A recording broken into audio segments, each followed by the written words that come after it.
وصلي لربك ونحر. آمنت بالله صدق الله مولانا العظيم. وقال الله تعالى في القرآن: إن الله وملائكته يصلون على النبي يا أيها الذين آمنوا صلوا عليه وسلموا تسليما. الله رب محمد صلى عليه وسلم نحن عباد محمد صلى عليه وسلم. میرے قابل احترام بزرگوں، دوستوں، نوجوان ساتھیوں، یہ عید الاضحیٰ جس کی مبارک، مقدس، محترم ساعتوں میں اللہ نے ہمیں اور آپ کو سانس لینے کی سعادت اور توفیق نصیب فرمائی.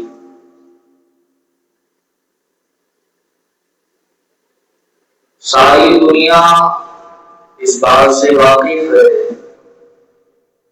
کہ یہ دین خصوصیات کو قائم کرنے کا دن ہے کہ جس دن ایک باپ نے اپنے رختے جگر نور نظر کے گلے پر چھری رکھ کر رضا کا، صبر کا اور شکر کا کی ایک عظیم مثال قائم کی تھی. اللہ نے اس یاد کو قائم رکھا اور صبح قیامت تک کے آنے والوں کے لیے امت محمدیہ صلی اللہ تعالی علیہ وآلہ وسلم کے مالک انصافوں پر اللہ نے قربانی کو واجب کر دیا. قربانی صرف جانور کے ذبح ہونے کا نام نہیں. یہ بات اچھی طریقے سے ذہن میں رکھیں.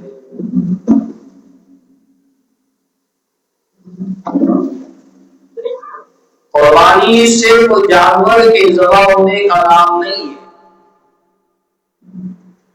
یا اس کے ذبح ہونے کے بعد میں اس کی کھال اتارنے کا نام نہیں ہے. یہ قربانی تو قبول ہو جائے گی، اس میں کوئی شک نہیں ہے، کوئی دو رائے نہیں ہے.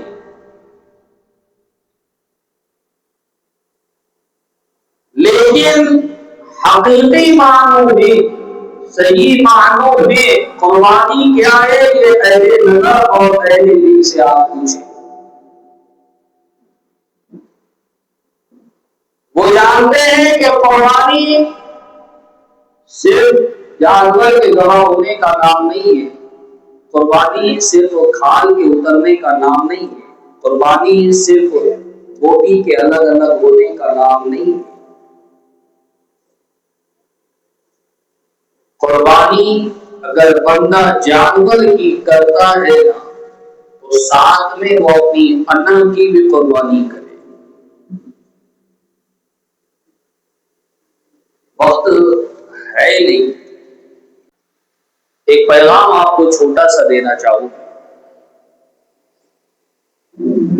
اور یہ کسی کی نقل ہم کر نہیں رہے. ہم نے الحمدللہ 3 ہفتے پہلے یہ بات بول دی، تب جا کر یہ بات پیپروں میں آئی، یہ بات میڈیا پر آئی.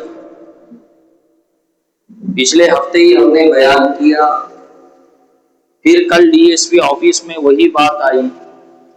یہ سب تو میں نے کہا بھائی ہم الحمدللہ اللہ کی توفیق سے بول چکے.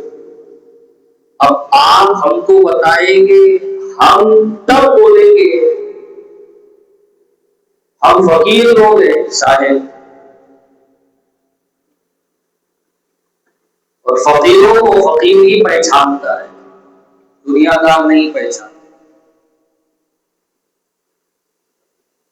گزارش آپ سے یہ ہے، اگر عید کی نماز میں آئے ہو اور کوئی چیز لے کر جانا چاہتے ہو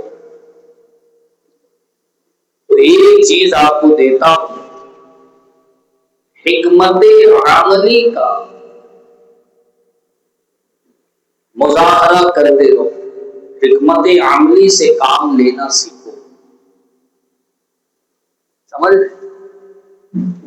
حکمت عملی، قرآن کہتا ہے یہ حکمت خیر کثیر ہے، اللہ جسے پسند کر دیتا ہے اسے عطا کر دیتا ہے.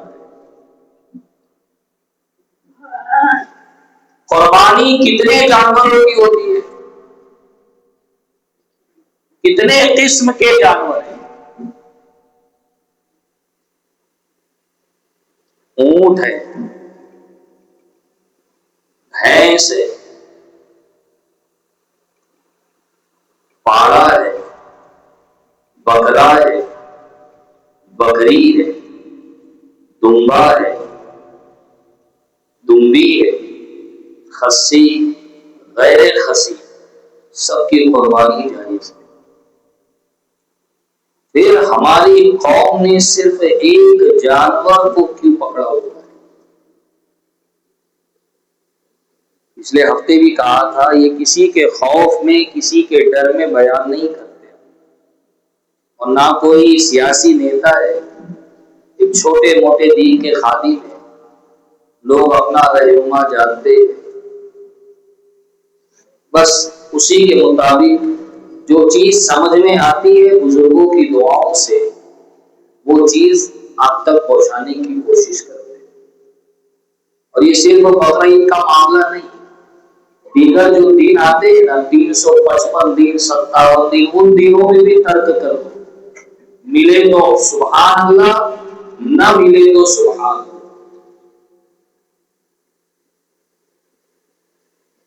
سمجھ؟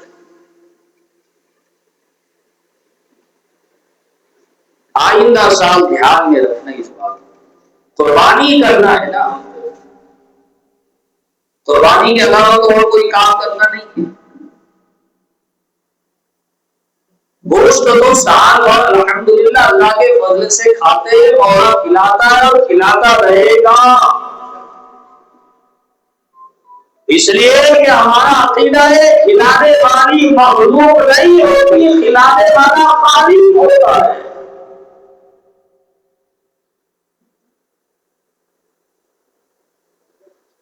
اس لیے اس جانور کو چھوڑ کر چلنا ہے. سمجھ رہے ہیں آپ؟ وہ کہا ہے نا کہ اپنی ہی گدا. ہماری گلیوں میں کچھ ایسے لوگ پھرتے ہیں جنہیں ہم اپنا سمجھتے ہیں بظاہر، مگر وہ اپنے نہیں ہوتے. کلی پائی نا بھی جلگاؤں کی، باقاعدہ نام کے ساتھ، گھر کے ساتھ. تیرا اس بندے نے کیا بگاڑا تھا؟ مال اس کا، جانور اس کا، قربانی وہ کر رہا ہے. تو حکمت عملی سے کام لینا سیکھیں. حکمت عملی سے آپشن ہے ہمارے پاس، کیا آپشن نہیں ہے نا؟ آپشن ہے نا. بکرا ہے، بکری ہے، دمبا ہے، دمبی ہے، بھیڑ ہے، پاڑا ہے. اس میں 7 حصے ہو جاتے ہیں پاڑے، باقی اور چھوٹے جانوروں میں 1 حصے ہوتے ہیں. یہ جو جانور ہے، اب ایک ہی چیز سمجھ لو، کاروائی لوگ بھی،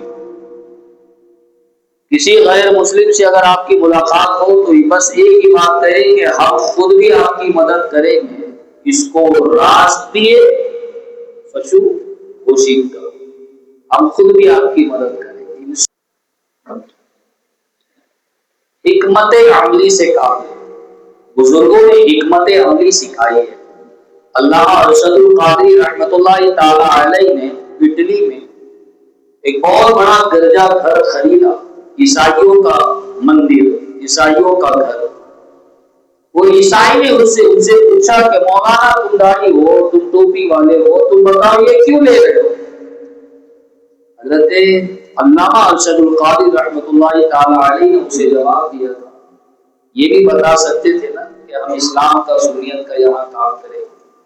اگر علامہ ارشد نے اس سے کہا تھا ہم یہ گھر اس لیے لے رہے ہیں کہ تمہارے اور ہمارے نبی حضرت عیسیٰ کی یہاں سے تعریف بیان کی. ایک ایک جملے نے سامنے والے کا ذہن بدل دیا۔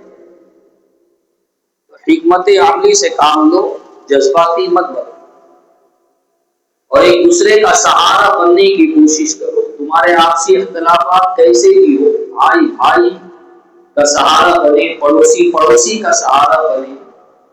اور امام کی تو کوئی برادری نہیں ہوتی ہے، الحمدللہ امام ہر وقت آپ کے سامنے، آپ کے پاس، آپ کے یہاں حاضر ہے۔ امام شاہ بھی ہے، امام انصاری بھی ہے، امام شیخ بھی ہے، امام خان بھی ہے، جو آپ جیسا مجھے سمجھو، امام کی کوئی برادری نہیں ہوتی۔ آپ لوگ ایک دوسرے کا سہارا بننے کی کوشش کریں۔ حالات بدتر سے بدتر ہوتے جا رہے ہیں۔ اللہ تبارک و تعالیٰ کی بارگاہ میں دعا کرتے ہیں کہ اللہ مسلمانوں کے حالات کو سازگار